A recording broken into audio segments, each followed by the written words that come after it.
कितने जीवों के कल्याण का रास्ता खोला, कितने उजड़े हुए घरों को बसाया, कितने बुरी आदतों में फंसे हुए लोग थे, उनकी आदतों को सुधार के उनको जीवन जीने का तरीका सिखाया। संत मत की शिक्षा सिर्फ कोरी भक्ति के लिए नहीं, बल्कि सबसे पहले जो शिक्षा दी जाती है वो उनके व्यक्तिगत जीवन से लेके पारिवारिक और सामाजिक जीवन को ऊंचा उठा के फिर भक्ति का रास्ता दिखाते हैं। और चाहिए भी यही, क्योंकि मूल चीज़ इंसान के चरित्र से शुरू होती है। अगर जिस इंसान का चरित्र अच्छा नहीं है तो वो दूसरे का क्या जीवन बनाएगा। अच्छे चरित्र के लिए अच्छे गुण उनमें होने चाहिए।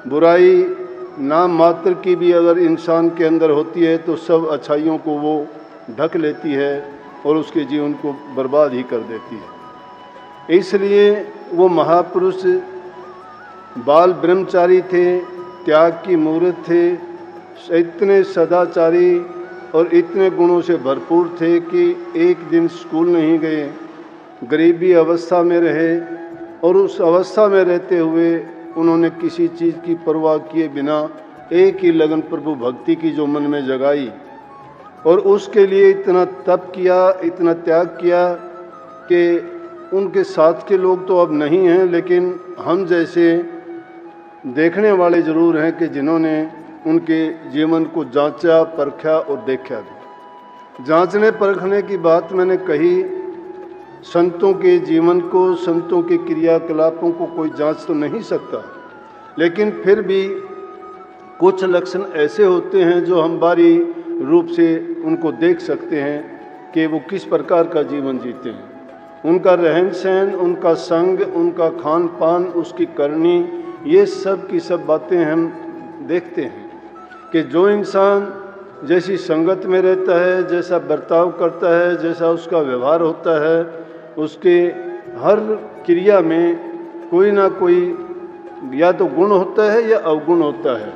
जो अवगुण से भरा होता है उनको हम कभी भी अच्छा नहीं कह सकते, लेकिन जो सर्वगुण संपन्न होता है उसकी जांच करना तो क्या है, बल्कि उनका अनुसरण और अनुकरण करना चाहिए। ये हमारा सौभाग्य है कि ऐसी भूमि में हमें जन्म मिला। आज देखते हैं कितनी संगत आती है, कैसे भंडारे चलते हैं, कितने बड़े बड़े आश्रम बने हुए हैं। एक वो टाइम था, उनकी कल्पना थी, वो सोचते थे और कहते भी थे कि जिनके बड़े आश्रम देखते थे, संगत को देखते थे, तो कहते थे कि मेरे मन में भी ये आता है कि हमारे भी बड़े आश्रम हों, संगत बहुत आए, रात दिन भंडारे चलें। लेकिन जितना उनके टाइम में छोटा था, लेकिन ये परंपरा उसी टाइम में डाली थी कि जो भी आश्रम में जिस टाइम भी आता था, खाने के टाइम खाना, चाय के टाइम चाय, जिस हालत में भी जो भी जिसको ज़रूरत होती थी उसकी ज़रूरत की जो मांग करते थे सभी पूरी करते थे। वो कहते थे कि परमात्मा की संतान हैं सब, अगर परमात्मा की संतान को हम खुश कर लेते हैं, उनकी सेवा करते हैं, उनसे प्रेम और आदर से पेश आते हैं, तो परमात्मा की भक्ति उससे अलग कोई नहीं है।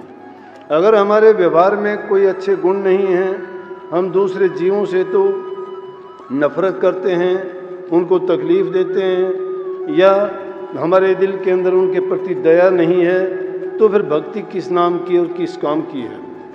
वो चीज़ इसीलिए संत मत ने जहाँ कहीं भी आप देखोगे सेवा पे, प्रेम पे, त्याग पे, इन चीज़ों पे जोर दिया है। और जो इन तीनों चीज़ों से भरपूर होता है या इन तीनों चीज़ों को मानता और उनमें बरतता है, तो निश्चित रूप से समझो कि वो भक्ति में भी पूरा है, उसमें कोई कसर और कमी नहीं है। झूठी बातों का प्रचार अगर करते चलें, व्यवहार में हमारा कुछ है, दिखावे में कुछ है, ऐसा अब तो संत मत की लाइन भी राजाओं महाराजाओं जैसी होगी। संतों के रहन सहन देखोगे, खान पान देखोगे, उनका व्यवहार और बर्ताव देखोगे, आगे पीछे नौकर सेवक रक्षक कमी नहीं है। ये तो राजा महाराजाओं के साथ होते। संत तो संगत के बीच में, लोगों के बीच में जाके बैठते हैं, उनके दुख दर्द पीड़ा को सुनते हैं और सबके दुख दर्द पीड़ा को अपनी पीड़ा मानते हैं। जब दूसरों के दुख को देख के वो द्रवित होते हैं, उनके मन के अंदर उनके प्रति दया आती है और वो प्रभु से उनके लिए भी यही कामना करते हैं कि मालिक उनको सुख दे, शांति दे, समृद्धि दे, खुशहाली दे, उनको भी सुखी उनका जीवन कर दे। लेकिन जो आदमी मानना नहीं चाहता है, अपने जीवन को संवारना नहीं चाहता है, लाख बार उसको समझाते हैं फिर भी उसी लाइन पे चलता है, बुराइयों में फंस के अपने जीवन को भी बर्बाद करता है और जो उनके साथ परिवार से संबंधित लोग हैं उनको भी इसी तरह से उनके जीवन को नीचे की ओर ही धकेलता चला जाता है। अगर अच्छे इंसान और अच्छी संगति जिसको मिल जाती है तो उसको कुछ सीखने की ज़रूरत नहीं है, क्योंकि अच्छी संगति देखने से हमें जो ज्ञान मिलता है उनको देख के ही हम अपने जीवन को सुधार सकते हैं। बुरे की संगति करके बुरे बन जाते हैं, अच्छों की संगति करके अच्छे बनते हैं, लेकिन संतों की अगर संगति करते हैं तो हमें प्रभु भक्ति का वो अवसर प्राप्त होता है कि जिससे हम जन्म मरण से छुटकारा पा लेते हैं और सदा के लिए मुक्त हो जाते हैं, संसार में कष्ट और दुख उठाने के लिए नहीं आते। इसलिए संतों ने जो गृहस्थियों के लिए रास्ता बताया वो सबसे सुगम सरल रास्ता यही था कि घर में रहते हुए अपने नेक काम करो, माँ बाप बुजुर्ग छोटे बड़े की सेवा करो और उनकी सेवा करते करते अपने मन से नाम का सुमन करते रहो, प्रभु को याद करो, उससे हृदय पवित्र होगा। पवित्र हृदय में ही पवित्र विचार होंगे। जिनका हृदय पवित्र नहीं है तो उनके अंदर अच्छे विचार कभी नहीं आ सकते हैं। जिनके अंदर पहले ही मलिनता भरी हुई है, दुर्मति जिनके दिलों में है, उनको सुमति अच्छे गुण उनमें कभी भी नहीं पनप सकते। इसलिए एक किसान आदमी, जमींदार आदमी, वो भी जानता है कि उसके खेत में अच्छी फसल लेने के लिए उसको खेत से खरपतवार, झाड़ी झंखाड़ जो खेत में खड़े होते हैं उनको पहले निकालता है। निकालने के बाद में उसकी लड़ाई गुड़ाई अच्छी तरह से करके फिर उसमें बीज डालता है। नाम भी इसी तरह से है। प्रभु की भक्ति का जो मंत्र आप जपने की कोशिश करते हो, लेकिन मन रूपी हृदय में जब दूसरे विकार भरे हुए हैं और हम उन विकारों के रहते हुए चाहते हैं कि नाम जप लें या प्रभु को याद कर लें, तो ये दोनों बात नहीं हो सकती। पहले अपने आप को खाली करना पड़ता है। जो हमारे अंदर पहले की वासनाएं हमारे हृदय में आज की नहीं है, वो जन्म जन्मांतर की है, एक जन्म की नहीं। जितने भी जन्म होते हैं और जो इनके संचित कर्म बच जाते हैं उनको साथ लेके चलता है, ब्रॉड फॉरवर्ड होते रहते हैं। वो क्रियमान कर्म तो अभी भोगता है, लेकिन प्रारब्ध कर्म का नतीजा यह है कि हम जो कुछ है वो प्रारब्ध कर्म का कारण है। लेकिन आज जो काम करते हैं ये हमारा भविष्य है, आज का नहीं है। इसीलिए हमें ये शिकायत सुनने का बहुत बार सुनते हैं, ऐसी शिकायतें कहते हैं कि मैंने किसी का बुरा नहीं किया, फिर मेरे साथ ऐसा क्यों होता है। लेकिन हमें तो सिर्फ ये जन्म, ये अवसर ही याद है कि हमने किसी का अब नहीं किया। अब नहीं किया तो पहले किसी का न किसी का कुछ तो किया है।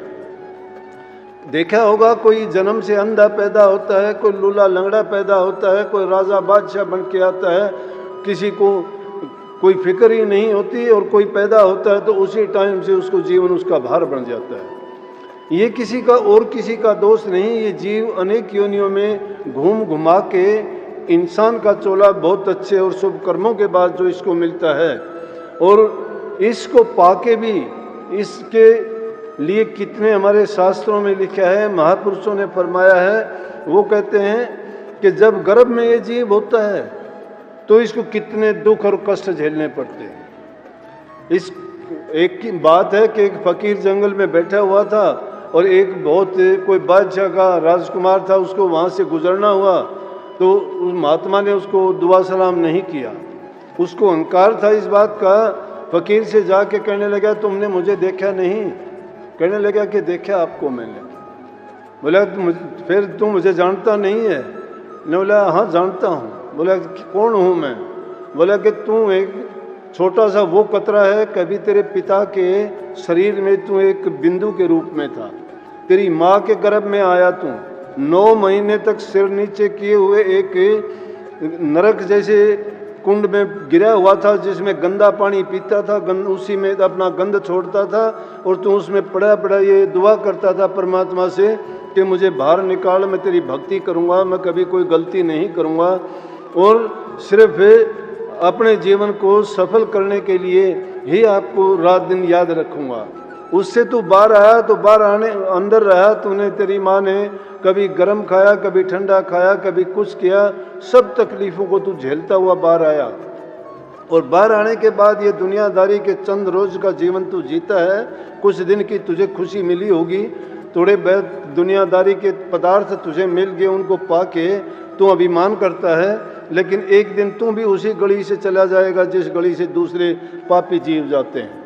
अगर इंसान का चोला मिलने के बाद भी अगर तूने अपने जीवन को संवारा नहीं और बनाना नहीं, तो फिर तेरा संसार में आना ही क्या है? तू किस चीज़ का अभिमान करता है? किस लिए तुझे मैं सलाम करूं? क्या खूबी है तेरे अंदर? मैं उसको तो सलाम करता जो मेरे प्रभु को याद करता है, क्योंकि वो तो सारी दुनिया को, सबको रिज़्क देता है, उनकी पालना करता है, सब पर दया पालता है। वो नहीं देखता कि कौन दुष्ट है, कौन पापी है, कौन धर्मात्मा है, कौन भला है।